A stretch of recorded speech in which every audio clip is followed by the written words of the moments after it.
ஒரே ஒரு ஊர். அந்த ஊருக்கு பேரு கொடையாளிப்பட்டி. அந்த பேருக்கு தகுந்த மாதிரி தான் அந்த ஊர் மக்களும்.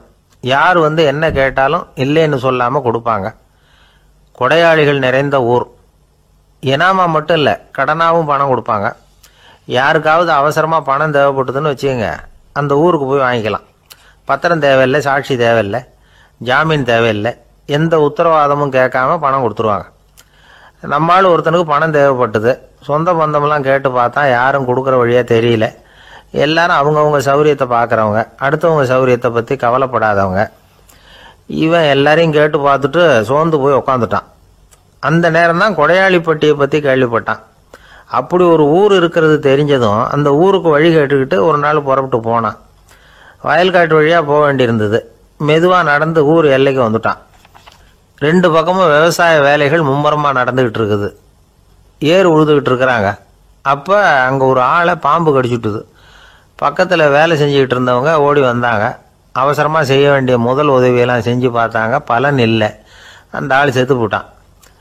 அவன் செத்து விட்டான்னு தெரிஞ்சதும் அவனை தூக்கி வரப்பு மேலே போட்டுட்டு எல்லாரும் அவங்கவுங்க வேலையை கவனிக்க ஆரம்பிச்சிட்டாங்க. அங்கே ஒரு ஆள் இவனை பார்த்து சொன்னான், ஐயா, நீங்கள் போகிற வழியில் இவன் சொந்தக்காரன் இவனுக்கு சோறு கொண்டுகிட்டு வருவான். இவன் இங்கே செத்து விட்டான்னு அவங்ககிட்ட சொல்லிவிடுங்க அப்படின்னா. இவனுக்கு ரொம்ப ஆச்சரியம்.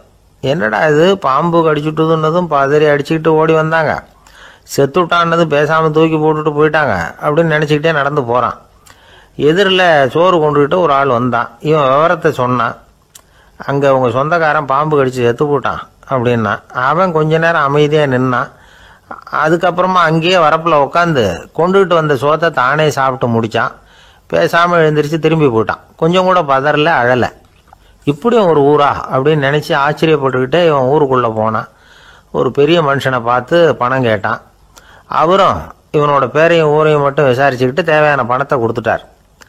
பணத்தை வாங்கிட்ட பிறகு தன்னுடைய மனசை அரிச்சுக்கிட்டு இருந்த அந்த விஷயத்தை பற்றி கேட்டான். ஐயா, வழியில் ஒருத்தன் செத்துட்டான், அவனை அப்படியே தூக்கி வரப்பில் போட்டுட்டு எல்லாரும் வயல்வெளி வேலைகளை பார்த்துக்கிட்டு இருக்கிறாங்களே அப்படின்னா. இதுக்கு அந்த பெரியவர் சொன்னார், ஆமாம், அப்படி தான் செய்வோம். வேலை முடிஞ்சு வீட்டுக்கு திரும்புகிறப்போ அவனை தூக்கிட்டு வந்து அடக்கம் பண்ணிடுவோம் அப்படின்னார். ரொம்ப ஆச்சரியமாக இருக்கே அப்படின்னா. ஏன் உங்கள் ஊரில் யாராவது செத்துட்டா என்ன பண்ணுவீங்க அப்படின்னு கேட்டார். என்ன இப்படி கேட்குறீங்க, எங்கள் ஊரில் எல்லாம் பணத்தை தூக்க விட மாட்டாங்க, ஒப்பாரி வைப்பாங்க, கட்டி புரண்டு அழுது புலம்பி தீத்துருவாங்க அப்படின்னா. இவன் பெரியவர் பார்த்தார். அவங்ககிட்ட கொடுத்த பணத்தை லபக்குன்னு பறிச்சுக்கிட்டார். திருப்பி வாங்கிட்டார். இவன் பதறி போய் நிற்கிறான். அவர் சொன்னார், பணத்தையே விட மாட்டேன்னு கட்டுப்பிடிச்சி அழுதா நான் கொடுத்த பணத்தை மட்டும் எப்படி திருப்பி கொடுக்க போகிறேன், போயிட்டு வா அப்படின்னு விரட்டி விட்டாரான். இந்த கதையை நண்பர் ஒருத்தர் சொன்னார். கதை வேடிக்கையாக தெரிஞ்சால் கூட இதில் கருத்து உண்டு. பணம் பிணம் இது ரெண்டையுமே விடுறதுக்கு அவ்வளவு சுலபமாக மனம் வர்றதில்லை. இந்த 2 விஷயங்கள்லேயும் அறிவார்ந்த செயல்பாடு தேவை. ஒரு பேருந்து மரத்தில் மோதி விட்டுது. எல்லாரும் அடிபட்டு முனைகிட்டு கிடக்கிறாங்க. டிரைவர், கண்டக்டர் இவங்களுக்கும் அடி. அவங்களும் ஒரு பக்கம் கிடக்கிறாங்க. ஒரு மூலையில் கிடக்கிற ஒருத்தன் மெதுவாக முக்கி முனகி கண்டக்டர்னு சத்தம் போடுறான். கண்டக்டர் மெதுவாக நகர்ந்து அவங்ககிட்ட போய் என்னன்னு விசாரிக்கிறார். அவன் ரொம்ப சிரமப்பட்டு வாயை திறந்து ஒரு 15 காசு சில்லற பாக்கி அப்படின்னானான். ஒரு பெரிய காடு. அந்த காட்டுக்கு மத்தியில் ஒரு ஆசிரமம்.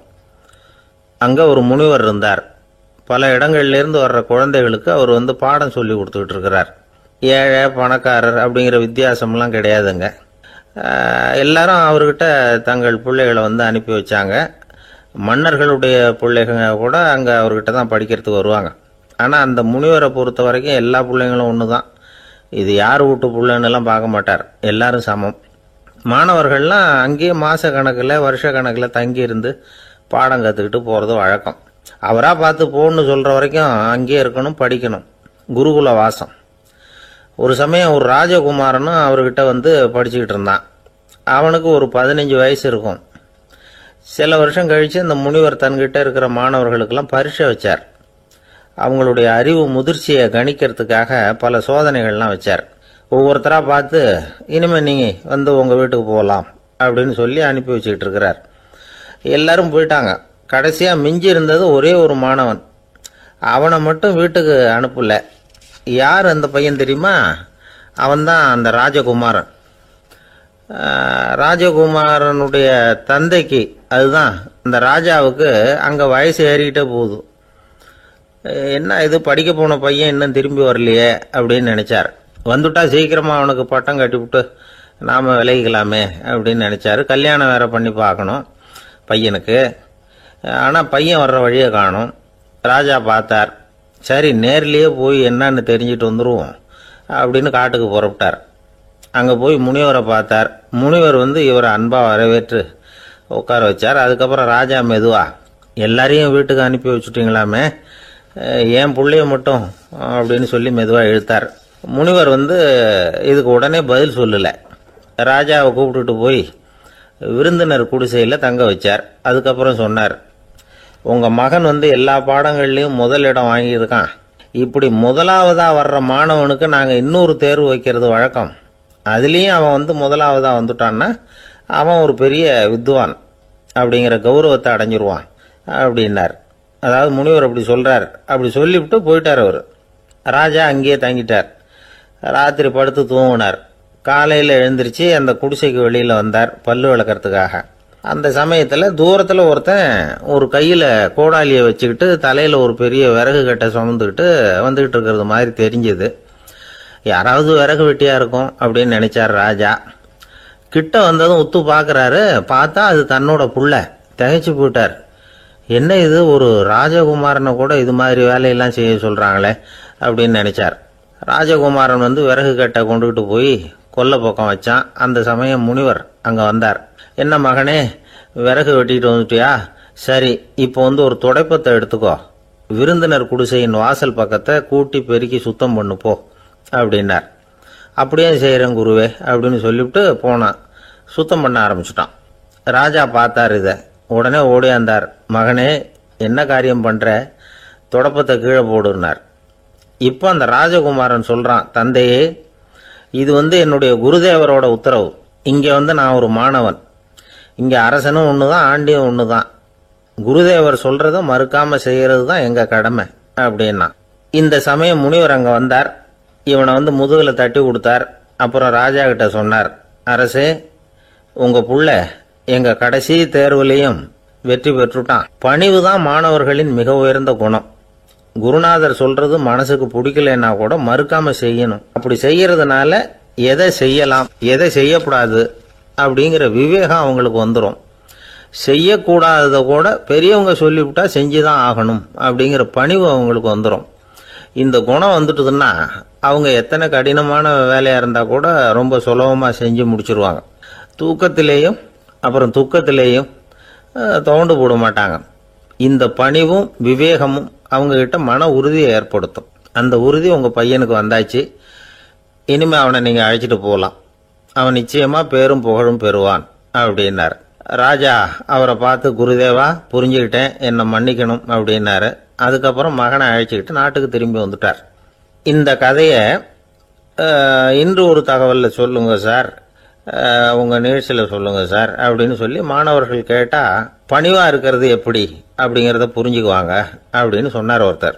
சரி சொல்லுவோம், அதுக்கு முன்னாடி நேர்லயே ஒரு பையன்கிட்ட சொல்லி பார்க்கலாமே அப்படின்னு தோணுச்சு. உடனே ஒரு பையனை கூப்பிட்டோம். ஏன்பா, உங்க வாத்தியார் உனக்கு இது மாதிரி ஒரு பரீட்சை வச்சா என்ன பண்ணுவேன் அப்படின்னு கேட்டோம். நானும் அப்படிதான் சார் நடந்துக்குவேன், விறகு வெட்டுவேன், தொடப்பத்தினால கூட்டி சுத்தம் பண்ணுவேன், உடனே செஞ்சு முடிச்சிருவேன் சார் அப்படின்னா. பலே பரவாயில்லையே அப்படின்னோம். ஆமாம் சார், அப்படி செஞ்சாதானே வீட்டுக்கு அனுப்புவார், இல்லைன்னா இன்னொரு வருஷம் இங்கேயே இருந்து படின்னு சொல்லி விடுவாரு, அதனால அப்படி செய்வேன் அப்படிங்கிறான் அந்த பையன். பிரிட்டிஷ் ஆட்சி நடந்துகிட்டு இருந்த காலம் 1920களின் கடைசி. அப்போ நடந்த ஒரு உண்மை நிகழ்ச்சி இது. ஒரு கல்யாண மாப்பிள்ளை ரயிலில் இறங்க போறார். அவரை வரவேற்க ஒரு ராஜ குடும்பமே காத்துக்கிட்டு இருக்குது. மங்களூர்லேருந்து இறங்குற அந்த மாப்பிள்ளை யார் தெரியுமா? ஒரு நாய். உண்மைதான், அந்த நாய்க்கு தான் கல்யாணம். சுதேசி சமஸ்தானத்து மன்னர்களில் ஒருத்தர் ஜூனாகட் மகாராஜா. அவரோட வளர்ப்பு நாய் ரோஷனாரா. அதுக்கு கல்யாணம் பண்ணி வைக்கணும்னு ஆசைப்பட்டார். மாப்பிள்ளை தேடினார். மங்களூர் மகாராஜாவோட வளர்ப்பு நாய் ஒன்று இருந்தது, பேரு பாபி. இது ரெண்டுக்கும் கல்யாணம் நடத்த முடிவு பண்ணார். திருமணத்துக்கு வேண்டிய எல்லா ஏற்பாடுகளையும் பண்ணுங்க அப்படின்னு உத்தரவு போட்டார்.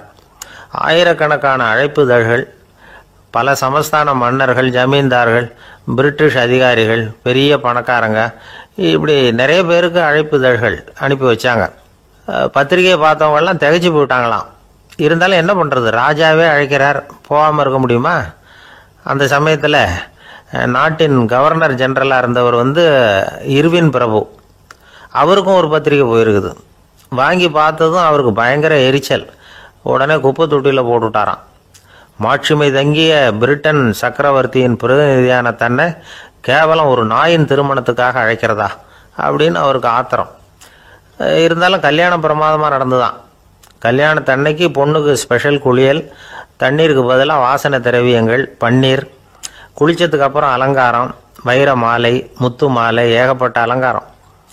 மாப்பிள்ளையை அழைக்கிறதுக்கு ரயில்வே ஸ்டேஷனில் ராஜ குடும்பமே காத்துக்கிட்டு இருக்குது. அவங்களோட வளர்ப்பு நாய்கள் 250. அத்தனை நாய்களுக்கும் பட்டு துணி போத்தி இருக்குது. முத்து வடங்கள் அணிவிச்சிருக்கிறாங்க. எல்லாம் ராஜ நாய்கள்.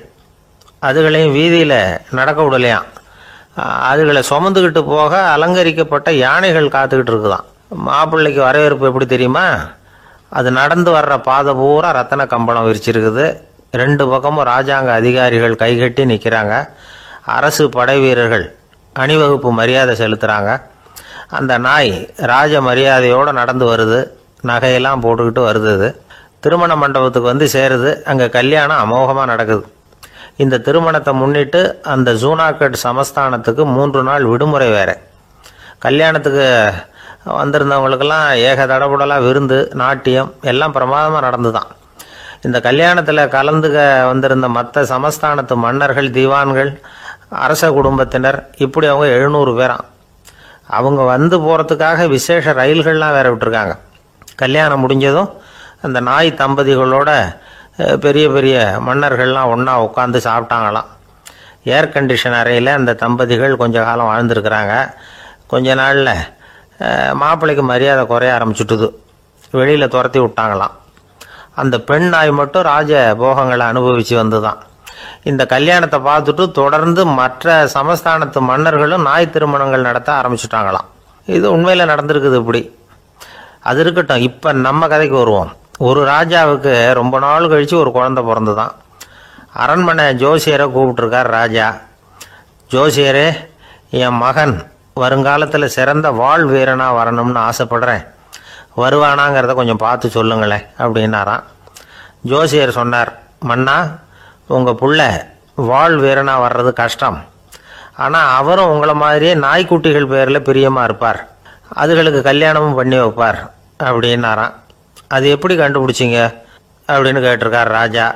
அரசே, உங்கள் பிள்ளைக்கு வாழ் மேலே உள்ள பிரியத்தை காட்டிலும் நாய் மேலே உள்ள பிரியம் அதிகம்ங்கிறதுக்கான அறிகுறி இப்போவே தெரியுது.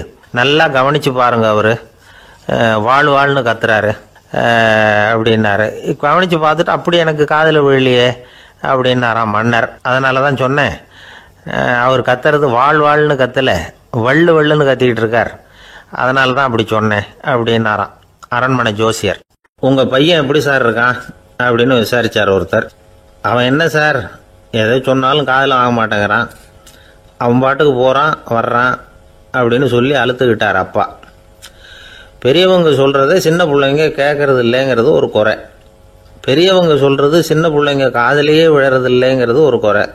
இது கொஞ்சம் சீரியஸான விஷயம், கவனித்து பார்க்கணும். ஒரு குழந்தைக்கு காது சரியாக கேட்குதா இல்லையா அப்படிங்கிறத நாம தான் கவனித்து பார்த்து கண்டுபிடிக்கணும். அதுவாக நம்மக்கிட்ட தவழ்ந்து அப்பா எனக்கு காது கேட்கல, அழைச்சிட்டு போங்க டாக்டர்கிட்ட அப்படின்னுலாம் சொல்லிகிட்டு இருக்காது.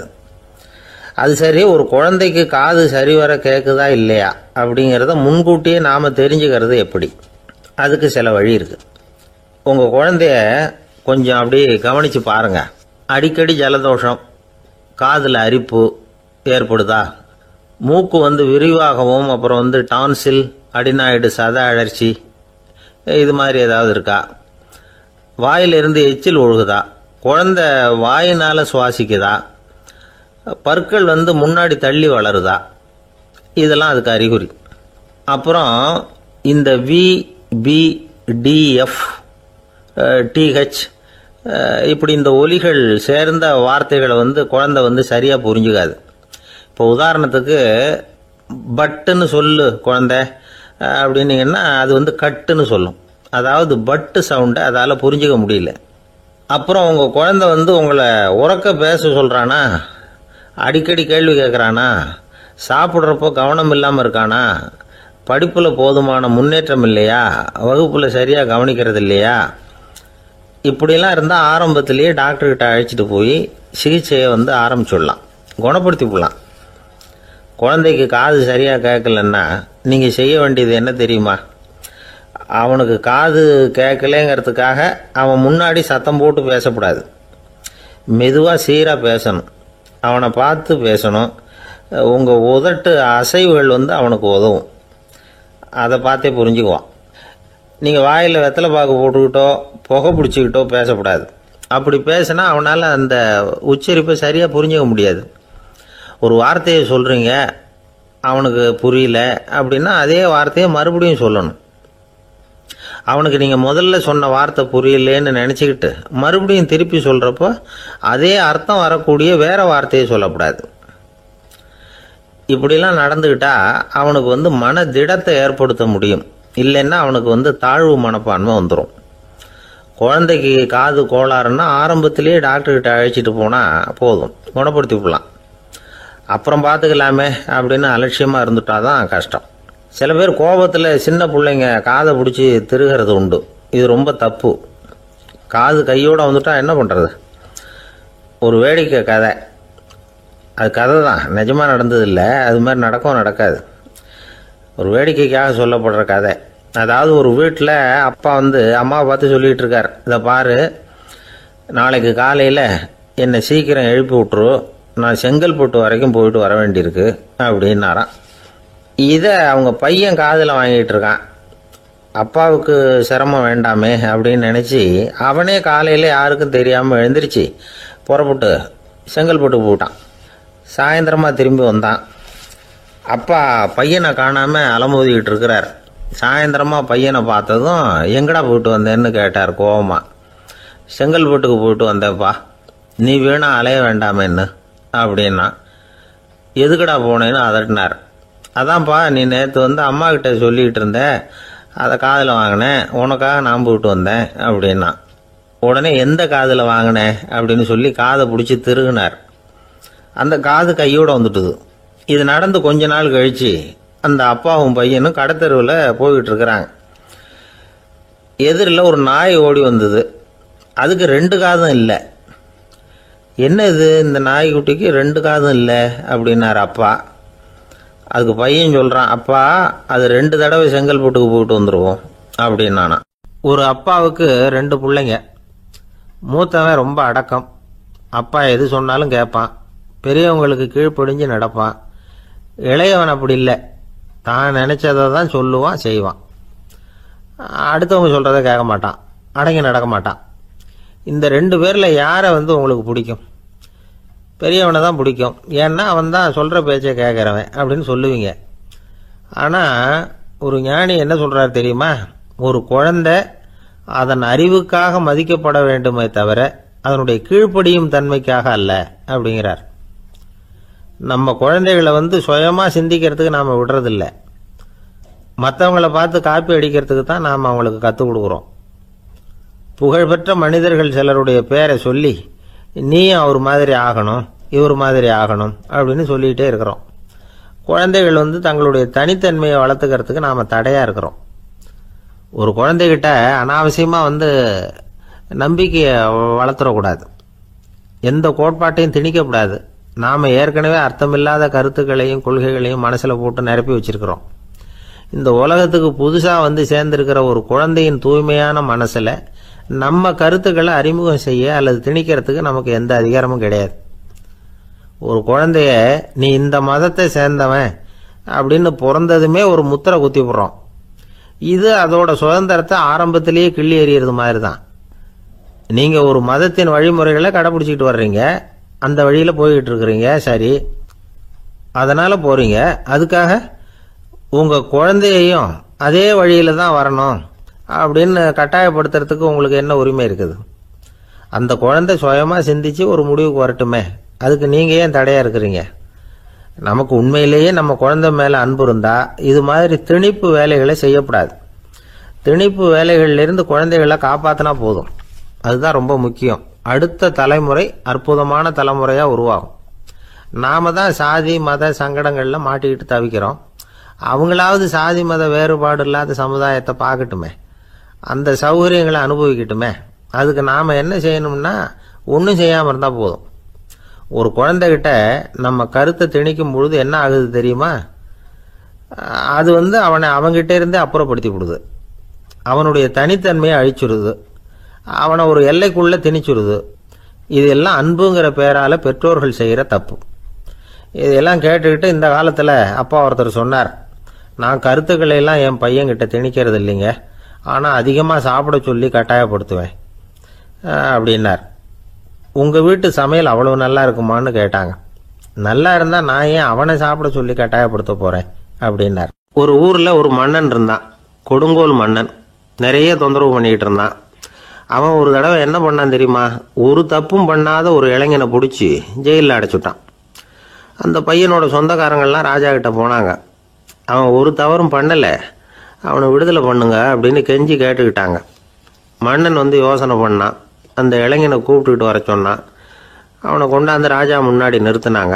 இதை பாருப்பா, உன்னை நான் விடுதலை பண்ணுவேன், ஆனால் ஒரு கண்டிஷன். அந்த நிபந்தனையை நீ நிறைவேற்றினா உனக்கு விடுதலை அப்படின்னா மன்னன். சரின்னு ஒத்துக்கிட்டான் பையன். மன்னன் கண்டிஷன் என்னங்கிறத சொன்னான். உங்ககிட்ட ஒரு செம்மறி ஆட்டை கொடுக்க போகிறேன். 1 மாதத்துக்கு அதுக்கு தேவையான தீனியையும் கொடுக்க போகிறேன். 1 மாதம் கழித்து அந்த ஆட்டை எடை போட்டு பார்ப்பேன். அந்த ஆட்டின் எடை கொஞ்சம் கூட கூடி இருக்கக்கூடாது. எடை கூடி இருந்தால் உனக்கு விடுதலை கிடையாது. என்ன சொல்கிற அப்படின்னா.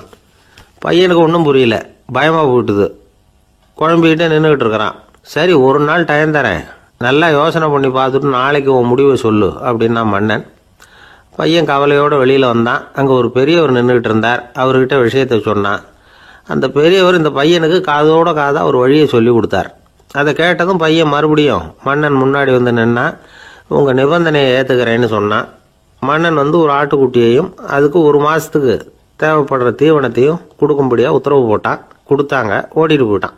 1 மாதம் தினமும் தவறாமல் அந்த தீவனத்தை ஆட்டுக்குட்டிக்கு போட்டுக்கிட்டு இருக்கிறான். 1 மாதம் கழித்து அந்த ஆட்டை அரண்மனைக்கு ஓட்டிகிட்டு போனான். மன்னன் அதை எடை போட்டு பார்க்குறான். எடை கூடவே இல்லை, அப்படியே தான் இருக்குது. உடனே போட்ட நிபந்தனைப்படி அந்த இளைஞனை விடுதலை பண்ணிவிட்டான். சரி, ஆட்டுக்கு எடை கூடாமல் இருக்கிறதுக்கு அந்த பெரியவர் சொல்லி கொடுத்த யோசனை என்ன அப்படின்னா, அது வேற ஒன்றும் இல்லை.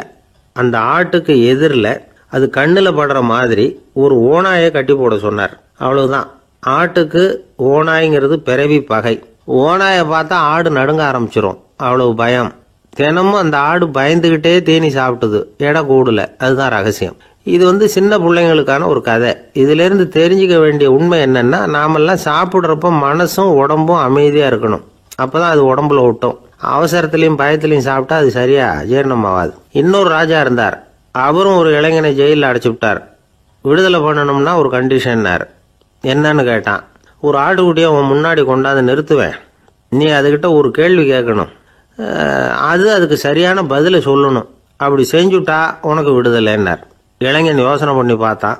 சரின்னு ஒத்துக்கிட்டான். அது பிரகாரமே ஆட்டுக்குட்டியை பதில் சொல்ல வச்சுட்டான். என்ன நடந்தது தெரியுமா? ஆட்டுக்குட்டியை கொண்டாந்து நிறுத்தினாங்க. இவன் மெதுவாக அதுகிட்ட போனான். அது காதுகிட்ட போய் ஏப்ரலுக்கு அடுத்த மாதம் என்ன மாதம்னு கேட்டான். அது உடனே மேன்னு கத்திச்சு. இவன் விடுதலை ஆயிட்டான். ஆந்திர நாட்டில் ஒரு அரசர் இருந்தார். அந்த அரசர்கிட்ட ஒரு அமைச்சர் இருந்தார். அந்த அமைச்சர் பேர் ராயண பாஸ்கர். அவர் ஒரு பெரிய அறிவாளி. அது மட்டும் இல்லை, மிகச்சிறந்த கொடையாளி. யார் எது கேட்டாலும் இல்லைன்னு சொல்ல மாட்டாராம். அதன் காரணமாகவே அவர்கிட்ட இருந்த செல்வம் நாளுக்கு நாள் குறைஞ்சிக்கிட்டே வந்துட்டு தான். கடைசியில் குடும்பத்துக்குன்னு எதுவும் வைக்காமலே அவர் போய் சேர்ந்துட்டார். மகனும் இறந்துட்டார். அந்த குடும்பத்தில் மிஞ்சி இருந்தது அவருடைய மருமகள், ஒரு பேரன், அவ்வளவுதான். இருந்த ஒரே சொத்து பழுதடைஞ்ச ஒரு வீடு. அந்த அம்மா மற்ற வீடுகளில் வேலை செஞ்சு தன்னுடைய பிள்ளைய படிக்க வச்சுக்கிட்டு வராங்க. அந்த புள்ள ஒரு பெரிய வள்ளலுடைய பேரன்கிறது அந்த பள்ளி வாத்தியார்களுக்கும் தெரியும். அதனால் அவங்களும் இவங்ககிட்ட கொஞ்சம் அன்பாகவும் அக்கறையாகவும் பழகி பாடம் சொல்லி கொடுத்துக்கிட்டு இருக்கிறாங்க. ஒரு நாள் ஒரு புகழ்பெற்ற கவிஞர் ஒருத்தர் அந்த பள்ளிக்கூடத்துக்கு வந்திருக்கிறார். ஆசிரியர்கள்கிட்ட பேசிக்கிட்டு இருந்தப்போ ஒரு செய்தியை சொன்னாராம். ராயண பாஸ்கருங்கிற வள்ளல் எனக்கு நிறைய உதவிகள் செஞ்சிருக்கார். என்னை பாராட்டி பரிசுகள்லாம் கொடுத்துருக்கிறார். அந்த வள்ளல் வாழ்ந்த கிராமத்தை பார்க்கணுங்கிறதுக்காக தான் இப்போ இங்கே வந்திருக்கிறேன் அப்படின்னாராம். ஆசிரியர் உடனே இந்த பையனை கூப்பிட்டு, இதை பாருங்க, இவன் யார் தெரியுமா, நீங்கள் குறிப்பிடுகிற அந்த வள்ளலின் பேரன் அப்படின்னு அறிமுகப்படுத்தினாராம். கவிஞரின் கண்களில் ஆனந்த கண்ணீர். அந்த பரவச நிலையிலேயே அந்த வள்ளலை பற்றி கவி பாட ஆரம்பிச்சுட்டாராம். இந்த சின்ன பையன் அதை கேட்டிருக்கிறான். உடனே என்ன பண்ணான் தெரியுமோ, தன் கையில் அணிஞ்சிருந்த ஒரு பொன் வளையலை கழட்டி அந்த கவிஞருக்கு பரிசாக கொடுத்துட்டானான். எல்லாருக்கும் ஆச்சரியம். தாத்தா இருக்கும் நிலையில கொடுத்தார், பேரன் இல்லாத நிலையிலையும் கொடுக்குறான். பையனை எல்லாரும் பாராட்டினாங்களாம். இருந்தாலும் அவனுக்குள்ள ஒரு பயம் எதுவும் ஆரம்பமாச்சு. பள்ளிக்கூடம் விட்டு வீட்டுக்கு வரும்பொழுது அந்த பயம் இன்னும் அதிகமாயிட்டுது. அம்மா என்ன சொல்லுவாங்களோ தெரியலையே, ஏதோ திடீர்னு தோணிச்சு வளையல கட்டி கொடுக்கணும்னு கொடுத்துட்டோம். குடும்பம் இருக்கிற நிலையில இப்படி நான் செஞ்சது தப்பா, வீட்டு செலவுக்கே அம்மா எவ்வளவு கஷ்டப்படுறாங்க, வீட்டுக்கு போனதும் என்ன நடக்குமோ தெரியலையே அப்படின்னு நினச்சி பயந்துக்கிட்டே அவன் வீட்டுக்குள்ளே அடி எடுத்து வைக்கிறான். அம்மா கூப்பிட்டு சாப்பாடு போட்டாங்க. அவங்க கண்ணில் படக்கூடாதுங்கிறதுக்காக ஒரு கையை பின்னாடி மறைச்சிக்கிட்டே இருந்தான். அம்மா இதை கவனிச்சிட்டாங்க. ஏய், உன் கையை ஏன் அப்படி வச்சிருக்கிற, உன் கைக்கு என்னாச்சு, ஏதாவது அடிபட்டு போச்சா அப்படின்னு கேட்டுக்கிட்டே கையை எடுத்து பார்க்குறாங்க. வளையல காணலை. வளையல் எங்கே அப்படின்னு கேட்குறாங்க. இவன் தயங்கிக்கிட்டே நடந்ததை சொல்கிறான். அதை கேட்டதும் அந்த அம்மாவோட முகம் கோபத்தால் சவுந்து போச்சான். முட்டாளே, என்ன காரியம் பண்ண அப்படின்னு கன்னத்தில் அரைஞ்சிட்டாங்களாம். அம்மா, என்னை அடிக்காத, ஏதோ தெரியாமல் தப்பு பண்ணிட்டேன் அப்படின்ட்டு இருக்கான். மகனே, வளையலை கொடுத்ததுக்காக நான் உன்னை அடிக்கலை அப்படிங்க, பின்ன எதுக்கு அடித்தேன்னு கேட்டிருக்கான்.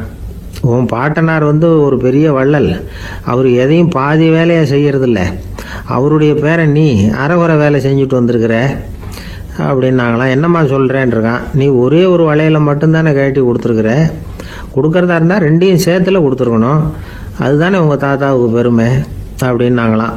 அம்மா, தெரியாமல் இப்படி செஞ்சுட்டேன், உங்கள்கிட்டையும் அரை வாங்கிட்டேன் அப்படி இப்படின்னு அவன் சொல்லியிருக்கிறான்.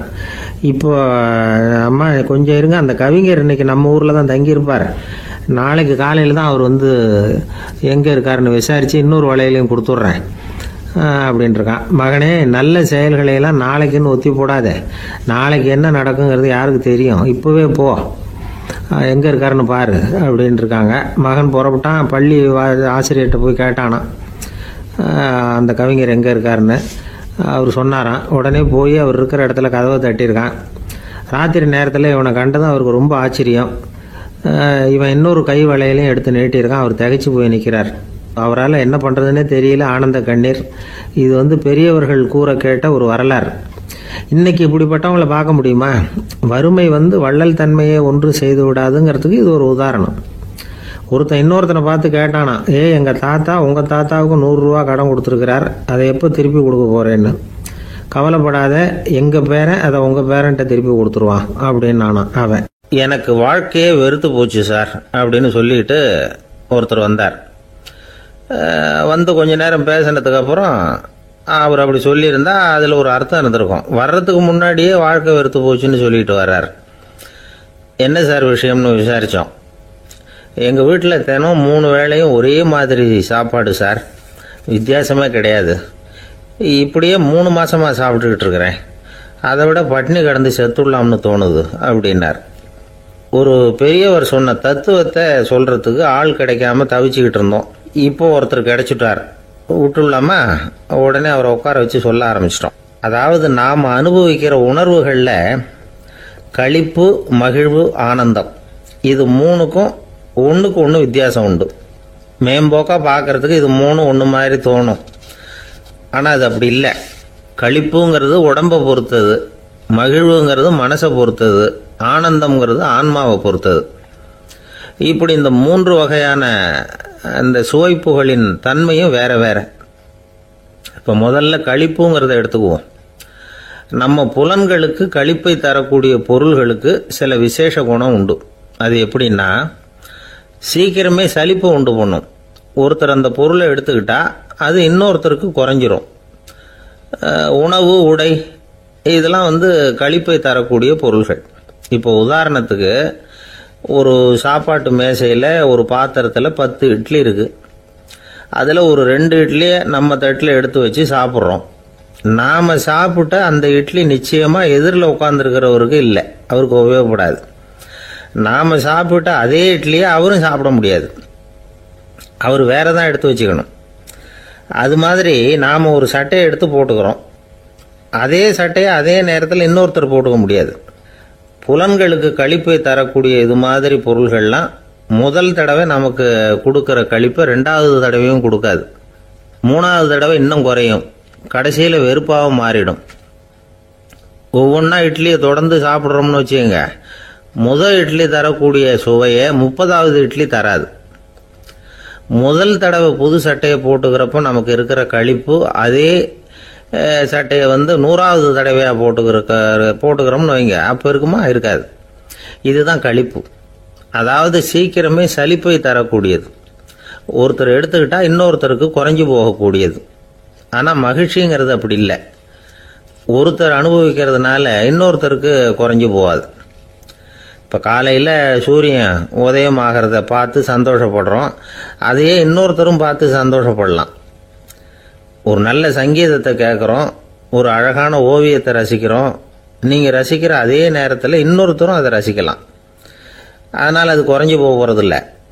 இது மகிழ்வு. ஆனால் ஒன்று, ஒரே பாடலை திரும்ப திரும்ப கேட்டுக்கிட்டு இருந்தால் கடைசியில் அலுப்பு தட்டும். அதாவது மகிழ்வுங்கிறது எப்படின்னா, மற்றவங்களோட பகிர்ந்து கொள்றதுனால குறையாது. ஆனால் ஒரே பொருள் மீண்டும் மீண்டும் அனுபவிப்ப தர்றப்போ முதல்ல மகிழ்வு அதிகரித்து அதுக்கப்புறம் அது மங்கி மறைஞ்சு போயிடும். இதுதான் அந்த மகிழ்வுங்கிறதுக்கு இலக்கணம். சரி, இப்போ மூணாவதாக சுகம் தரக்கூடிய ஆனந்தம்ங்கிறது எப்படின்னா, இது நமக்கு உள்ளே இருந்து சுரக்கிறது. மனசு சலனங்கள்லேருந்து விடுபடுறப்போ இந்த ஆனந்தம் நமக்கு கிடைக்கும். இது நிலையான சுகம், ஆத்ம சுகம். களிப்பிலிருந்து மகிழ்வுக்கும் மகிழ்விலிருந்து ஆனந்தத்துக்கும் செல்றது தான் மனிதன் நடத்த வேண்டிய முக்கியமான பயணம். இவ்வளவு விஷயத்தையும் கேட்டுட்டு இந்த காலத்து பையன் ஒருத்தன் வந்தான். சார், இப்போ நீங்கள் ஒரு சாப்பாட்டு மேசையில் ஒரு 10 இட்லி வைக்கிறீங்க, என்ன உட்கார வைங்க, எதிரில் இன்னொருத்தனை உட்கார வைங்க, நான் களிப்பு மகிழ்வுலாம் தாண்டி நேரடியாக ஆனந்தத்துக்கு பயணம் பண்ணி காட்டுறேன் அப்படின்னா. ஒன்றும் புரியல அவன் சொன்னது. அது எப்படி, என்ன பண்ணுவ நீ அப்படின்னு சொல்லி கேட்டோம் ஆச்சரியமா. 2 இட்லி சாப்பிட்டா தானே சார் களிப்பு, நான் 10 இட்லியும் மொத்தமாக சாப்பிட்ருவேன், அடுத்தவனுக்கு எதுவும் கிடைக்காது, அவனுக்கு கிடைக்காதபடி நாமே சாப்பிட்டுறோம்ல, அதுதானே நமக்கு ஆனந்தம் அப்படின்னு அதுக்கு ஒரு விளக்கம் சொல்கிறான். துஷ்டரை கண்டால் தூர விலகு, இப்படி ஒரு பழமொழி உண்டு. எதுக்காக இப்படி சொல்லி வச்சாங்க? துஷ்டன் ஏதாவது தொந்தரவு கொடுப்பான், அதனால அவனை கண்டா பயந்துகிட்டு ஓடி ஒளிஞ்சுக்கோ அப்படின்னா இதுக்கு அர்த்தம் அப்படி இல்லை. ஒரு துஷ்டன் கிட்ட நெருங்கி போறோம்னு வச்சுக்கோங்க, அவன் நமக்கு கெடுதலான ஆலோசனைகள் எதையும் சொல்லலாம், அல்லது அவன் தீய உணர்வுகள் உள்ளவனா இருக்கலாம், அல்லது தீய செயல்கள் செய்யக்கூடியவனா இருக்கலாம், அல்லது தீய நட்புனால அவன் ஏற்கனவே கெட்டு போனவனா கூட இருக்கலாம். இப்படிப்பட்டவனை நெருங்கி போனா அவனோட பாதிப்பு நமக்கும் வந்துடும். அதனால விலகி போ அப்படின்னு சொல்றாங்க. இதையே கொஞ்சம் விவரமா இப்ப பார்ப்போமே. இப்ப இந்த துஷ்டர்களை 4 வகையா பிரிக்கிறாங்க. இந்த 4 வகைக்கும் உதாரணம் வேணும்னா வேற எங்கேயும் போக வேண்டியதில்லை, மகாபாரதத்தை பார்த்தாவே போதும். அதுல இந்த 4 வகையான தீயோரும் வர்றாங்க. முதல் வகைக்கு உதாரணம் சகுனி. இவன் மனசுல எப்பவும் தீய எண்ணங்கள் தான் நிறைஞ்சிருக்கும், கனவுல கூட தீய ஆலோசனைகள். யாராவது ஒருத்தர் நல்லபடியா வாழ்ந்தா அதை இவனால சகிச்சிக்க முடியாது. இப்படிப்பட்டவனோட நெருங்கிய தொடர்பு துரியோதனனுக்கு கிடைச்சது. துரியோதனன் எப்படின்னா, அவன் ஏற்கனவே தீய காரியங்கள் செய்யறதுக்கு தயங்காதவன். அப்படிப்பட்டவனுக்கு தீய போதனைகள் செய்யறதுக்கு சகுனி உதவுனான். இந்த 2 பேரோட சகவாசம் இன்னொருத்தனுக்கு கிடைச்சது. அவன் யாருன்னா துச்சாதனன். அவன் தீய நடத்தை உள்ளவன். இந்த 3 பேரும் ஒன்னு சேர்ந்தா என்னத்துக்கு ஆகும்? உலகமே கெட்டு போடும்ல. இந்த 3 துஷ்டர்களோட நல்லவன் ஒருத்தன் சேர்ந்தான். அவன் தான் கர்ணன். கர்ணன் இயல்பாவே உத்தம குணம் உள்ளவன். அவன் நல்லவங்களோட சேராம இப்படிப்பட்ட கெட்டவங்க கிட்ட நட்பு வச்சுக்கிட்டான். அதனால அவனும் தீய செயல்களில் ஈடுபடுறது மாதிரி ஆயிடுது. துரியோதனனுடைய நண்பனா அவனுடைய ஆதரவுல வளர்ந்ததுனால அவனுக்கு துணையா இருக்க வேண்டி இருக்குது அப்படின்னா. நட்பு உரிமையினால உதவி புரிய வேண்டியது சரிதான், அது தப்புன்னு சொல்ல முடியாது. இருந்தாலும் தீய செயல்களுக்கு உதவி செய்யறது சரியில்லை. புத்தி பலம் புஜ பலம் எல்லாம் இருந்தா கூட தெய்வ பலம் இல்லைன்னா ஜெயிக்க முடியாது. கர்ணன் மகா வீரன், இருந்தாலும் கடைசியில் அவன் கதி என்னாச்சு?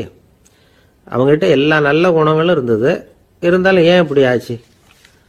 தீயவர்களுடைய சேர்க்கை தான் காரணம். அவங்களோட சேர்ந்ததுனால இவனையும் அப்படியே நினைக்க ஆரம்பிச்சுட்டாங்கல்ல. 4 வகை துஷ்டர்கள்ல இவனும் ஒரு வகை. அப்படின்னு சொல்ல ஆரம்பிச்சிட்டாங்க. அதாவது தீய ஆலோசனைக்கு சகுனி, தீய உணர்வுகளுக்கு துரியோதனன், தீய செய்கைக்கு துச்சாதனன், தீய நட்புக்கு கர்ணன், இப்படி உதாரணமாயிட்டான். அதனாலதான் துஷ்டரை கண்டால் தூர விலகு அப்படின்னு சொன்னாங்க. அது புராண காலம். இப்பெல்லாம் நிலைமை கொஞ்சம் வேற விதமா இருக்குது. அன்னைக்கு ஒரு நாள் அப்படிதான் ஒரு காட்டு பாதையில யாரோ ஒருத்தர் அடிபட்டு கிடந்தார். யாரோ ஒரு துஷ்டன் அவனை அடிச்சு போட்டுட்டு போயிட்டான் போல இருக்கு. அந்த வழியா போன ஒருத்தர் பரிதாபப்பட்டு அவனை போய் தூக்கினார், ஆறுதல் சொன்னார். இதை பாருங்க, இந்த வழியா எப்பவும் தனியா வரக்கூடாது. ஏன்னா இங்க ஒரு ரவுடி இருந்துகிட்டு வர்றவங்க போறவங்களெல்லாம் வழிப்பறி பண்ணிட்டு இருக்கிறதா கேள்விப்பட்டிருக்கிறேன் அப்படின்னாராம். இனிமே அப்படி கேள்விப்பட மாட்டீங்க அப்படின்னு நானா அந்த ஆளு. ஏன்னு கேட்டிருக்காரு இவர். அவன் சொல்லியிருக்கான், நான் தான் சார் அந்த ரவுடி. இந்த வழியா போனவங்க கிட்ட தகராறு பண்ணேன். அவங்க தான் என்ன இப்படி அடிச்சு போட்டு என்கிட்ட இருந்த பணத்தையெல்லாம் புடுங்கிட்டு போட்டாங்க சார். காலம் ரொம்ப கெட்டு போச்சு அப்படின்னு நானா ரொம்ப பரிதாபமா. ஒரு மனுஷனை பார்த்து என்கிட்ட வாலாட்டாதே அப்படின்னு சொன்னா அவன் நம்ம கிட்ட ஏதோ வம்புக்கு வர்றான்னு அர்த்தம்.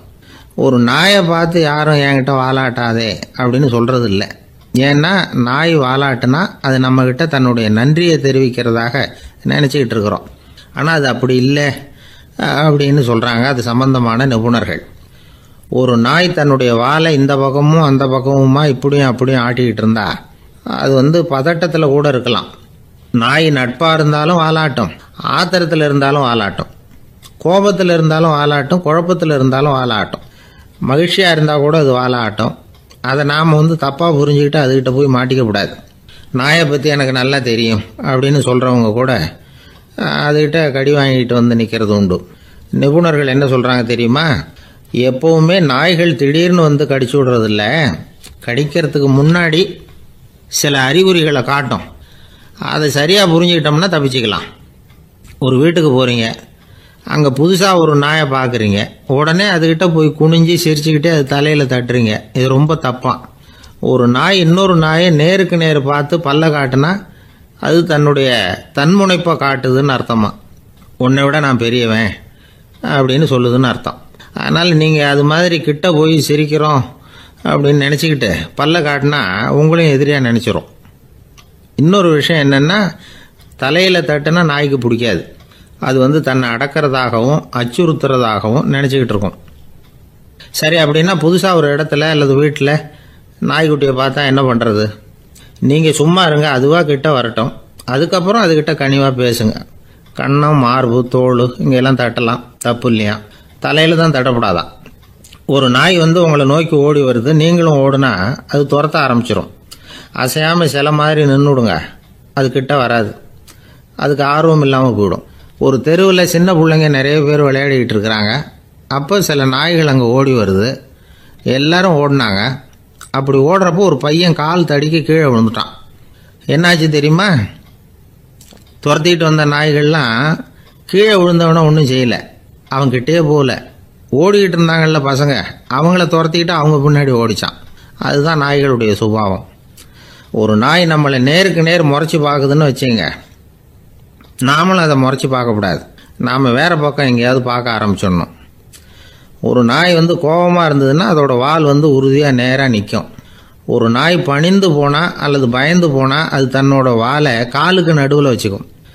ஒரு நாய் நம்மளை பார்த்து பயந்து நிற்குதுன்னு வச்சுங்க, அதனால் நமக்கு ஆபத்து இல்லைன்னு நினச்சிடக்கூடாது. உங்களை பார்த்துட்டு ஒரு நாய் ஒடுங்குச்சுன்னா நீங்கள் விலகி போயிடணும் அப்படின்னு அது நினைக்குது. நிறைய பேர் பயந்து போன நாயால் கடிபடுறாங்க. இவன் நம்மளை விட பெரிய ஆள், மாட்டிக்கிட்டோம், வேற வழி இல்லை அப்படிங்கிற நினைப்புல தான் நாய் கடிக்க ஆரம்பிக்குதான். இதே மாதிரி சங்கிலியால கட்டி போடப்பட்டிருக்கிற நாயும் ஆபத்தானது தான். தொடர்ந்து கட்டி போட்டிருந்தா காலப்போக்கில் அது ஒரு மாதிரி ஆயிடும். நாய் குழந்தைகளை கடிக்காது அப்படின்னு சில பேர் சொல்லுவாங்க. அதுவும் ஒரு தவறான நம்பிக்கை. அதனால சின்ன குழந்தைகளை தனியாக நாயோட விளையாட விடக்கூடாது. ஆகக்கூடி நாயை பற்றி நிறைய விஷயம் புரிஞ்சுக்க வேண்டியிருக்குது. ஒருத்தர் தன்னுடைய நண்பர் வீட்டுக்கு போயிருந்தார்.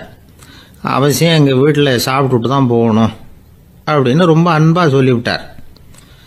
அதை மீற முடியல இவரால். சரின்னு உட்காந்துட்டார். சாப்பாடு போட்டாங்க, சாப்பிட ஆரம்பித்தார். அவங்க வீட்டில் கட்டி போட்டிருந்த நாய்க்குட்டி இவர் சாப்பிட்றத முறைச்சி பார்த்துது. ஏன் இப்படி என்ன இது முறைச்சி பார்க்குது உங்கள் வீட்டு நாய்க்குட்டி அப்படின்னு அவர் கேட்டார். அப்போ அவங்க சொன்னாங்களாம், அதுகிட்ட ஒரு கெட்ட பழக்கம்ங்க, தன்னோட தட்டில் யார் சாப்பிட்டாலும் அது அப்படிதான் முறைச்சி பார்க்கும் அப்படின்னாரா அவர். இன்றைக்கு பல பேர் உயில் எழுதி வைக்கிறாங்கல்ல. இந்த உயில்னா என்ன? அதாவது ஒரு நபர் தனக்கு பின்னாடி தன்னுடைய சொத்துக்கள் யாருக்கு போய் சேரணும்னு நினைக்கிறாரோ அந்த நினைப்பை சட்டப்படி உறுதிப்படுத்துறது தான் உயில். சரி, உயிலை யார் எழுதலாம்?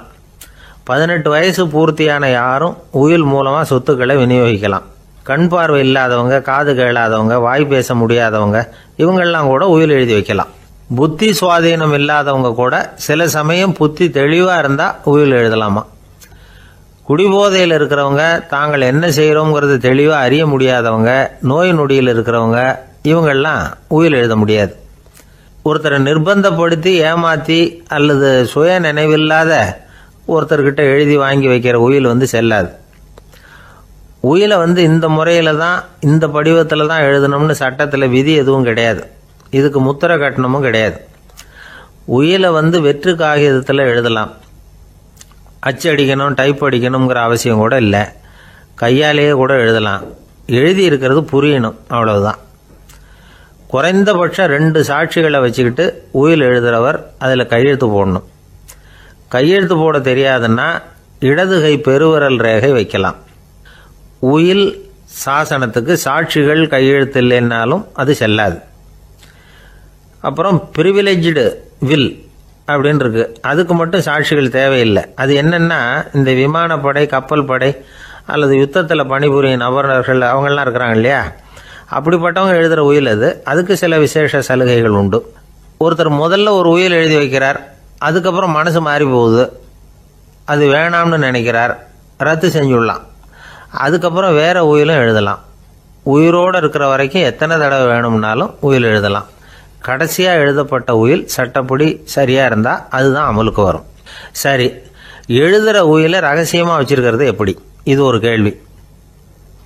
இதுக்கு என்ன செய்யணும்னா, ஒருத்தர் உயிலை எழுதினதுக்கு அப்புறம் அவர் தானாவோ அல்லது அங்கீகரிக்கப்பட்ட முகவர் மூலமாகவோ, அதாவது ஒரு ஏஜெண்ட் மூலமாகவோ, ஒரு கவரில் போட்டு சீல் வச்சு கவர் மேலே தன்னுடைய பெயரை எழுதி அல்லது அந்த ஏஜெண்ட் பெயரை எழுதி கவர் மேலே என்ன அடக்கம் செய்யப்பட்டிருக்கு, உள்ளே என்ன இருக்குது அப்படிங்கிற விவரம்லாம் எழுதி சார் பதிவாளர்கிட்ட ஒப்படைக்கலாம். இதுக்கு கட்டணம் உண்டு. அதுக்கப்புறம் எப்போ தேவைப்படுதோ அப்போ ஒரு மனு கொடுத்து அந்த கவரை திரும்ப வாங்கிக்கலாம். இப்போ எழுதுகிற உயிலை இவ்வளவு நாளுக்குள்ளே பதிவு செய்யணுங்கிற கால வரையறை உண்டா அப்படின்னு ஒரு கேள்வி வரலாம் இல்லையா? எப்போ வேணும்னாலும் பதிவு செய்யலாம். நம்மால் ஒருத்தர் ஒரு நாள் ரொம்ப அவசரமாக வந்தார். இந்த உயில் எழுதுறது சம்பந்தமாக பூரா விவரமாக எனக்கு உடனே தெரியணும்னார். நான் உடனே அவரை வக்கீல் ஒருத்தர்கிட்ட அழைச்சிட்டு போனேன். இவர் அவர்கிட்ட எல்லா விவரமும் கேட்டு தெரிஞ்சுக்கிட்டார். ரொம்ப தேங்க்ஸ்ன்னு சொல்லிவிட்டு 2 பேரும் வெளியில் வந்தோம். அதுக்கப்புறம் இவர்கிட்ட கேட்டேன், ஆமாம் இவ்வளவு விவரமாக கேட்குறீங்களே, உங்களுக்கு எத்தனை பிள்ளைங்க சார் அப்படின்னு கேட்டேன். 6 பேர் சார் அப்படின்னார். சரி, இருக்கிற சொத்து எவ்வளவுன்னு கேட்டேன். அதை இனிமே தான் சம்பாதிக்க போகிறேன் அப்படின்னார். ஒரு ஊரில் ஒரு மன்னர் இருந்தார். அழகான அரண்மனையில் அவர் இருந்தார். அந்த அரண்மனையை விட அழகாக ஒரு மாளிகையை அந்த ஊர்லேயே வேற ஒருத்தன் கட்டியிருந்தான். அப்படி கட்டி முடிச்சதில் அவனுக்கு ரொம்ப பெருமை. எத்தனையோ செல்வந்தர்கள்லாம் பார்த்துட்டு, இந்த மாளிகையை விலைக்கு கொடுத்துட்றியா, எவ்வளவு விலை சொன்னாலும் சரி நாங்கள் வாங்கிக்கிறதுக்கு தயாராக இருக்கோம் அப்படின்னு சொல்லி கேட்டு பார்த்துட்டாங்க. நான் இதை விற்கிறதுக்கு தயாராக இல்லை அப்படின்னு சொல்லிவிட்டான். அவ்வளவு சிறப்பாக கலை அம்சத்தோடு அதை கட்டி முடிச்சிருக்கிறான். அதுவே ஒரு பெரிய அரண்மனை மாதிரி இருந்ததுன்னா பார்த்துங்களேன். சுற்றிலும் அழகான பூந்தோட்டம். ஒரு நாள் அவன் எங்கேயோ வெளியூர் போயிட்டு திரும்பி வந்துகிட்டு இருக்கிறான். அப்போது அந்த மாளிகை தீப்பெட்டி எரிஞ்சிக்கிட்டு இருக்கு. பதறி போட்டான். விலைக்கு கேட்டவங்க யாராவது இதை செஞ்சுருக்கணும், இல்லைன்னா மன்னரே செய்த சதியோ என்னவோ, இப்படிலாம் அவனுக்கு சந்தேகம். ஒரு மூலையில் உட்காந்து அழ ஆரம்பிச்சிட்டான். அந்த சமயத்தில் அவனுடைய மகன் அங்கே ஓடி வந்தான். அப்பா அழாதீங்க, இதை நான் நேற்று ராத்திரியே நம்ம ஊர் மன்னருக்கு வித்துட்டேன். இதை கட்டி முடிக்க நமக்கு எவ்வளவு செலவாச்சோ அதை போல 3 மடங்கு விலைக்கு வித்துட்டேன், கவலைப்படாதீங்க, இதை விட அழகான மாளிகையை நாம் புதுசாக கட்டிக்கலாம்னா. இதை கேட்டதும் அழுதுகிட்டு இருந்தவன் அழுகையை நிறுத்தினான், சிரிக்க ஆரம்பிச்சுட்டான். இதே இடத்த நான் மன்னர்கிட்ட இருந்து விலைக்கு வாங்குவேன், இதை விட அழகான மாளிகையை கட்டுவேன் அப்படின்னு சுற்றி நின்ன எல்லார்கிட்டையும் சொல்லிக்கிட்டு இருந்தான். இந்த சமயத்தில் அவனோட இளைய மகன் ஓடி வந்தான். அப்பா, அண்ணன் சொன்னதெல்லாம் சரிதான், மன்னர்கிட்ட விலை பேசினதெல்லாம் உண்மைதான், ஆனா வித்தது பேச்சு அளவுல தான். இனிமேதான் பத்திரம் வாங்கணும், எழுதணும், நீங்க கையெழுத்து போடணும், பதிவு பண்ணணும், மன்னர்கிட்ட பணம் வாங்கணும், அதுக்காகத்தான் உங்களை எதிர்பார்த்துக்கிட்டு இருந்தோம், அதுக்குள்ள இப்படி ஆயிட்டுதுன்னா. இப்ப சிரிச்சுக்கிட்டு இருந்தாவன் சிரிப்பை நிறுத்தினான், மறுபடியும் குழந்தை மாதிரி அழ ஆரம்பிச்சுட்டான். இது ஒரு சம்பவம். இதுல இருந்து என்ன தெரியுது? அந்த அழகான மாளிகை தன்னுடையது அப்படின்னு நினைக்கும் பொழுது அவனுக்கு அழுகை வந்தது. அது தன்னுடையது இல்லை அப்படின்னு நினைக்கிற போது சிரிப்பு வந்தது. மறுபடியும் அது தன்னுடையது தான் அப்படிங்கிற உணர்வு வரும்பொழுது அழுகை. எது எதிலிருந்து நீ நீங்கி இருக்கிறாயோ அது அதிலிருந்து உனக்கு துன்பம் இல்லை அப்படிங்கிறார் திருவள்ளுவர். இந்த உடம்பு என்னுடையதில்லை அப்படிங்கிற உணர்வு வந்துட்டா அது ஒரு பெரிய நிலை. அந்த நிலை வரணும். எல்லாத்தையும் பயன்படுத்திக்கலாம், ஆனா பற்றுல விழுந்துடக்கூடாது. உலகத்தில் இருங்கள், ஆனால் உலகத்தவராக இருக்காதீர்கள். உலகிற்குள் இருங்கள், உலகம் உங்களுக்குள் வந்துவிட அனுமதிக்காதீர்கள். விலகி இருங்கள், விழித்திருங்கள், மௌனமாய் பார்த்திருங்கள் அப்படிங்கிறது சான்றோர் கருத்து. செய்ய வேண்டிய கடமையிலிருந்து விலகி இருக்கிறவர்கள் நம்ம கிட்ட நிறைய பேர் உண்டு. அப்படிப்பட்ட ஒருத்தர் டாக்டர் கிட்ட போனார். டாக்டர், நான் ஒரு கவர்மெண்ட் ஆபீஸ்ல வேலை பார்க்கறேன், எனக்கு ஒரே அசதியா இருக்கு, என்னை சோதிச்சு பாருங்க, ஆலோசனை சொல்லுங்க ஏதாவதுன்னார். டாக்டர் அவரை பரிசோதனை பண்ணி பார்த்துட்டு சொன்னார், இதோ பாரு, உனக்கு இப்போ தேவைப்படுறது முழு ஓய்வு. நீ எவ்வளவு சீக்கிரமா ஆபீஸுக்கு போறியோ அவ்வளவுக்கு உனக்கு நல்லது அப்படின்னாராம். ஒரு ஊர்ல ஒரு ஆள் இருந்தான். கற்பனையிலேயே காலத்தை கடத்திக்கிட்டு இருந்தான். ஒரு நாள் ஒரு மரத்தடியில உட்காந்துருந்தான். அவனுக்கு பசிக்கிற மாதிரி தெரிஞ்சது. உடனே கற்பனையிலேயே சாப்பிட ஆரம்பிச்சுட்டான். அதாவது எதிரில் இலை போட்டு சாப்பாடு போடப்பட்டிருக்கிறதாகவும் அதை இவன் சாப்பிட்றதாகவும் நினைச்சுக்கிட்டு கையை மட்டும் வாய்க்கும் தரைக்குமா அப்படியும் இப்படியும் கொண்டுகிட்டு போய் பாவனை பண்ணிக்கிட்டே இருக்கிறான். தூரத்துல இருந்து பாக்குறவங்களுக்கு இவன் ஏதோ பலமான விருந்து சாப்பிட்டுட்டு இருக்கிறான் அப்படின்னு தான் தோணும். அது மாதிரியே பண்ணிட்டு இருந்தான். அந்த வழியா ஒரு சன்னியாசி வந்துகிட்டு இருந்தார். இவனை பார்த்தார். என்ன இவன் இப்படி பண்ணிட்டு இருக்கிறானே அப்படின்னு நினைச்சாரு. கொஞ்ச நேரம் அவனையே உத்து பார்த்துக்கிட்டு இருந்தார். இவரை பார்த்ததும் அவன் இன்னமும் சுவாரஸ்யமா சாப்பிட ஆரம்பிச்சுட்டான். அப்பப்பா, என்ன இது, இந்த குழம்பு இவ்வளவு காரமா இருக்கு, என்னுடைய நாக்கே எரிஞ்சு போடும் போல இருக்க அப்படின்னு சொல்லிட்டு பக்கத்துல ஒரு குவளையை எடுத்து தண்ணி குடிக்கிறது மாதிரி பாவனை பண்றான். அப்பாடா, இப்ப கொஞ்சம் பரவாயில்ல அப்படின்னு சொல்லிட்டு குவளையை கீழே வைக்கிறது மாதிரி ஒரு பாவனை பண்றான். சன்னியாசி பார்த்தார். என்னப்பா, சாப்பாட்டுல காரம் அதிகமோ அப்படின்னார். ஆமா சுவாமி, ஞாபகம் மறதியில் கொஞ்சம் மிளகாய் அதிகமா சேர்த்துக்கிட்டேன் அப்படின்னா. சரி சாப்பிடு அப்படின்னு சொல்லிட்டார். அவன் சாப்பிட்டு முடிக்கிற வரைக்கும் பொறுமையா உட்காந்துருந்தார். அவன் அப்பாடா அப்படின்னு சொல்லிட்டு மறுபடியும் தண்ணி எடுத்து குடிச்சான். எல்லாம் கற்பனையிலேயே. அதுக்கப்புறம் சன்னியாசி பேச ஆரம்பிச்சார். இதை பாருப்பா, உன்னுடைய கற்பனையை நான் மெச்சுறேன், இருந்தாலும் உன் சாப்பாட்டுல ஒரு இனிப்பையும் வச்சிருக்கலாமே, ஏன் மிளகாய அளவுக்கு அதிகமா போட்டுட்டு அவஸ்தைப்படுற அப்படின்னார். அவன் யோசிக்க ஆரம்பிச்சான். அதுக்கப்புறம் இவர் சொன்னார், இதை பாருப்பா, இனிமேல உன்னுடைய கற்பனையும் உயர்ந்ததாக இருக்கட்டும் அப்படின்னு உபதேசம் பண்ணிவிட்டு போனார். எப்பவும் உயர்வை பத்தியே சிந்திக்கணும். உயர்வு கிடைக்கலன்னா கூட அப்படி சிந்திக்கிறத நிறுத்தப்படாது அப்படிங்கிறார் திருவள்ளுவர். உள்ளுவது எல்லாம் உயர் உள்ளல், மற்ற அது தள்ளினும் தள்ளாமை நேர்த்து. ஊக்கம் இல்லாம உலகத்துல வாழ்ந்து பிரயோஜனம் இல்லை. அதனால உயர்வாவே சிந்திக்கணும். அது நம்மளை ஊக்கப்படுத்தும். இது பெரிய ஒரு வாக்கு. இந்த உலகத்துல கற்பனையிலேயே வாழ்கிற சில கஞ்சர்களும் உண்டு. அதாவது 2 கஞ்சர்கள், 2 பேரும் பக்கத்து பக்கத்து ஊர்ல இருந்தாங்க. பொங்கல் சமயம். ஒரு கஞ்சன் தன்னுடைய மகனை கூப்பிட்டான். இதோ பாருப்பா, பக்கத்து ஊர்ல என்னுடைய நண்பன் ஒருத்தன் இருக்கிறான், அவனுக்கு பொங்கல் பரிசு ஏதாவது கொடுக்கணும், நான் ஒரு 4 ஆட்டுக்குட்டியை தரேன், நீ கொண்டுகிட்டு போய் கொடுத்துட்டு வந்துடுறியா அப்படின்னு கேட்டான். சரி, நான் புள்ள. ஒரு பைய கையில் எடுத்துக்கோன்னா அவன் எடுத்துக்கிட்டான். இந்த ஆட்டுக்குட்டி பிடிச்சிக்கோ அப்படின்னு சொல்லி ஒவ்வொன்னா போடுறேன் பார் அப்படின்னு சொல்லிட்டு 1 2 3 4 அப்படின்னு எண்ணிக்கிட்டே வெறும் சைகையாலேயே ஆட்டுக்குட்டியை பிடிச்சி போடுறது மாதிரி பாவனை பண்ணிட்டு இருக்கிறான். அவன் பிள்ளையும் அது ரொம்ப அக்கறையா வாங்கிக்கிறது மாதிரி வாங்கிக்கிட்டு அந்த பைய தூக்கிக்கிட்டு அடுத்த ஊருக்கு போறான். இவன் அங்க போய் சேர்ந்த நேரத்துல அந்த கஞ்சன் ஊர்ல இல்ல, எங்கேயோ வெளியில போயிருக்கிறான். அவனோட புள்ள மட்டும்தான் வீட்டுல இருந்தான்.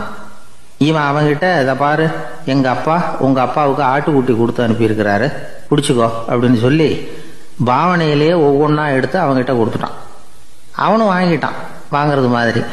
அப்புறம் சொன்னான், சரிப்பா, நானும் பதிலுக்கு ஏதாவது ஒன்றுகிட்ட கொடுக்கணும் இல்லையா, அதனால் அந்த பைய புடி, ஒரு 10 எலும்பிச்சம்பழம் தரேன், பதிலுக்கு அதை நீ எடுத்துகிட்டு போ அப்படின்னு சொல்லி கையாலேயே ஒவ்வொன்றா எடுத்து போடுறது மாதிரி பாவனை பண்ணிவிட்டான். அவனும் ரொம்ப நன்றி அப்படின்னு சொல்லிவிட்டு அதை வாங்கிட்டு போயிட்டான். கொஞ்ச நேரம் கழித்து வெளியில் போயிருந்த அப்பங்காரன் திரும்பி வந்தான். உள்ள சொன்னான், அப்பா, உன்னோட நண்பர் அவருடைய மகன் மூலமாக உனக்கு 6 ஆட்டுக்குட்டி கொடுத்து அனுப்பியிருந்தார், நானும் பதிலுக்கு ஒரு 10 எலுமிச்சம்பழம் கொடுத்து அனுப்பியிருக்கிறேன் அப்படின்னா. எப்படிடா கொடுத்தேன்னு கேட்டார் அப்பா. இப்படி தான் கொடுத்தேன்னு சொல்லி சைகையிலேயே காட்டினான். இதை பார்த்ததும் அப்பங்காரனுக்கு பயங்கரமாக கோவம் வந்துட்டுது. பலார்னு அரைஞ்சுட்டான் பையனை. ஏன்பா அரைஞ்ச? 10 எலுமிச்சம்பழம் கொடுத்துட்டேனே அப்படிங்கிறதுக்காகவா அப்படின்னு கேட்டான். அது கூட பரவாயில்ல, நீ காட்டுற சைகையை பார்த்தா ஆரஞ்சு பழம் சைஸுக்கு இருக்குதே, அவ்வளவு பெருசா ஏன் கொடுத்த? அதுதான் எனக்கு கோபம் அப்படி. ஒரு நண்பர் யாருக்கோ ஃபோன் பண்ணிக்கிட்டு இருந்தார். அவர் பேசி முடித்ததும் நான் அவரை பார்த்து, இப்போ ஃபோன் பண்ணிங்களே, அந்த ஃபோன் நம்பர் என்ன அப்படின்னு கேட்டேன். அவர் தலையை சொரிஞ்சுக்கிட்டார், ஞாபகம் வரலன்னார். சரி சார், அதை விடுங்க, உங்கள் மனைவி பேர் என்ன அப்படின்னு கேட்டேன். மாலதின்னார். என்ன சார் இது வேடிக்கை, கொஞ்ச நேரத்துக்கு முன்னாடி பேசின ஃபோன் நம்பர் மறந்து போச்சு, எப்போவோ கல்யாணம் பண்ணிக்கிட்ட மனைவி பேர் மறக்கலை, அதை கரெக்டாக சொல்லிவிட்டீங்களே அப்படின்னு கேட்டேன். அவர் என்ன ஒரு மாதிரியாக பார்த்தார். அவர் அப்படி என்னை பார்த்ததில் ஒன்றும் தப்பு இல்லை, ஏன்னா நாம் எல்லாருமே அப்படித்தானே, ஒரு குறிப்பிட்ட காரியத்துக்காக தொலைபேசியில் ஒருத்தட்ட பேசுகிறோம், அதுக்கப்புறம் அந்த எண் நமக்கு அனாவசியம், அதனால் மறந்துடுறோம். இதுக்கு பேர் தான் தற்காலிக ஞாபகம். ஆனால் மனைவி பேரை மறந்துட முடியுமா? முடியாது. அது அவசியமான ஒன்று. அடிக்கடி அந்த பேரை உபயோகப்படுத்துகிறோம், அதனாலேயும் அது முக்கியங்கிறதுனாலேயும் அதை மறக்கறதில்லை. இதுக்கு பேர் நிரந்தர ஞாபகம். சரி, இந்த தற்காலிக ஞாபகம், நிரந்தர ஞாபகம், இது 2 ஞாபக அளவுகளையும் கட்டுப்படுத்துறது எது அப்படின்னா மூளைக்குள்ளே நடக்கிற மின்சார நடவடிக்கைகள் தான். தற்காலிக ஞாபகம் ஒரு மின்னல் மாதிரி தோன்றி மறையுது. நிரந்தர ஞாபகம் ஒரு படிவம் போல மூளையில் படிஞ்சுடுது. ஒரு சம்பவத்தின் பல பிரதிகள் மூளையில் பல்வேறு பகுதிகளிலேயும் படிகிறதுனால ஒன்று மறைஞ்சாலும் மறந்தாலும் இன்னொன்று மறையறதில்லை. இப்படிப்பட்ட நிலைமையில தான் இந்த தொண்டையில் இருக்கு, வாயில் வரமாட்டேங்குது சார் அப்படிமா. ஒருத்தருக்கு எந்த துறையில் ஆர்வமும் ஈடுபாடும் அதிகமோ அது சம்பந்தமான ஞாபக சக்தி அதிகமாக இருக்கும். தொழிலை விரும்புகிற ஒரு டெலிஃபோன் ஆப்ரேட்டருக்கு எண்கள்லாம் நல்ல ஞாபகம் இருக்கும். அது மாதிரி கவிஞர்களுக்கு வார்த்தைகள் நல்ல ஞாபகத்தில் இருக்கும். இது ஒரு பக்கம் இருந்தாலும் ஒரு மூளை எண்களை விட எழுத்துக்களை விட படங்களை ரொம்ப சுலபமாக ஞாபகத்தில் வச்சுக்குது. புரிஞ்சுக்கிற தன்மை, அனுபவம், புத்தி கூர்மை இது கூடி குறையிறத பொறுத்து ஞாபக சக்தியும் ஏறும் இறங்கும். இப்போ உதாரணத்துக்கு ஒரு பையனுக்கு படித்தது எதுவும் ஞாபகத்தில் இல்லைன்னா அவன் அதை சரியாக புரிஞ்சுக்கலன்னு அர்த்தம். இந்த மறதிங்கிறது எந்த சமயத்தில் ஒரு பிரச்சனை ஆகுது தெரியுமா? உங்களுக்கு வேண்டியப்பட்ட ஒருத்தரை ஞாயிற்றுக்கிழமை சாயந்தரம் சரியாக 5 மணிக்கு கடற்கரைக்கு வர சொல்லிவிட்டு அந்த நேரத்தை மறந்துவிட்டா அது பரவாயில்ல, வர சொன்னதையே மறந்துவிட்டா தான் நிலைமை மோசம்னு அர்த்தம். இப்படி இருந்தால் இது சிகிச்சை எடுத்துக்க வேண்டிய நிலைமைங்கிறத புரிஞ்சுக்கணும். ஆமாம், இதுக்கும் மருந்து இருக்குது. ஆனால் மூளை குறிப்பிட்ட அளவுக்கும் கீழே இயங்குறப்போவோ இன்னொன்று சொல்லுவாங்க, இந்த நியூரோ டிரான்ஸ்மிட்டர் அப்படின்னு சொல்லுவாங்க. அப்படிங்கிற மூளை ரசாயனம் ரொம்பவும் குறைஞ்சி போகிறப்போ மட்டும்தான் உபயோகப்படும். டாக்டர் என்ன சொல்கிறாங்க தெரியுமா? மூளையை பொறுத்த வரைக்கும் அதில் ஞாபக சக்தி அதிகமாக உள்ள மூளை, மறதி உள்ள மூளை அப்படின்னு ஒன்றும் கிடையாது அப்படிங்கிறாங்க. நினைவு வச்சுக்கிறதுக்கு பயிற்சி அளிக்கப்பட்ட மூளை, பயிற்சியற்ற மூளை அப்படின்னு வேணும்னா சொல்லலாம் அப்படின்னு சொல்கிறாங்க. அதனால் நம்ம ஞாபக சக்திங்கிறது நம்மக்கிட்ட இருக்கிற பயிற்சி, முயற்சி இதை பொறுத்து தான் அமையும். ஒருத்தர் ஒரு பென்சிலை எங்கேயோ வச்சுக்கிட்டு தேடிக்கிட்டு இருந்தார். அப்புறம் என்னமோ தீவிரமாக யோசனை பண்ணி அதை ஞாபகப்படுத்தி பார்த்துக்கிட்டு இருந்தாராம். எதிரில் உட்காந்துருந்தவர் சொன்னார், பென்சிலை தானே தேடிக்கிட்டு இருக்கீங்க, அது உங்கள் வலது காதில் இருக்குது சார் அப்படின்னாராம் அவர். இதுக்கு அவர் சொல்லியிருக்காரு, பென்சிலை வலது காதில் தான் வச்சுருக்கேங்கிறது எனக்கு நல்லா ஞாபகம் இருக்குது, ஆனால் எது வலது காதுங்கிறது தான் மறந்து போச்சு அப்படின்னாராம். அவர் அதை தான் யோசிச்சுட்டு இருந்திருக்கிறார்.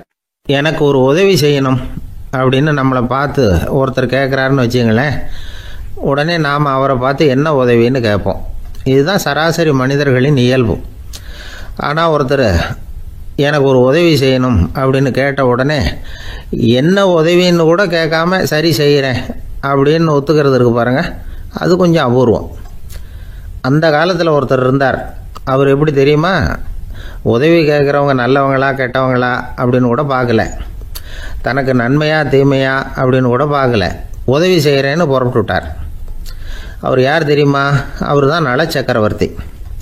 அவர் மாதிரி நாமும் உதவி கேட்குறவங்களுக்கு உடனே உதவி செய்கிறதுக்கு தயாராக இருக்கணும் அப்படின்னு சொன்னார் ஒரு ஆன்மீக பேச்சாளர். நல சரித்திரத்தை அவர் சொல்லிக்கிட்டு இருந்தார். இந்திரன், அக்னி, வருணன், யமன் இவங்க 4 பேரும் நலனை பார்த்து எங்களுக்கு நீ உதவி செய்யணும், எங்களுக்காக நீ தூது போகணும் அப்படின்னு கேட்குறாங்க.